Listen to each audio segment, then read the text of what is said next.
How to enable iCloud backup. So if you want to back up your iCloud consistently, whether you're connected to Wi-Fi or you are connected to your mobile data or cellular data on your iPhone, then this video is going to walk you through how to do this step by step.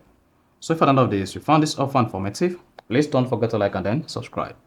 Now, to back up your iCloud consistently, either on mobile data or Wi-Fi, you just need to just go ahead and open the settings app.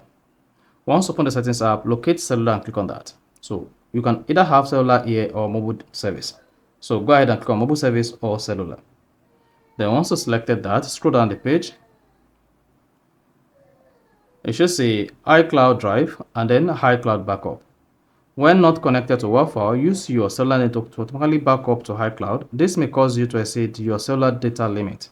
So if you want to back up your iPhone to the iCloud using your mobile data, then make sure you turn this on. So if this is disabled, enable this. Also, if you want to back up iCloud Drive where not connected to Wi-Fi, use cellular network to transfer documents and data. So make sure these two are enabled. So the essence of this is, if you have any important files on your phone that you want to back up to iCloud and your phone is connected to only mobile data or cellular data, then this will be able to back up your device.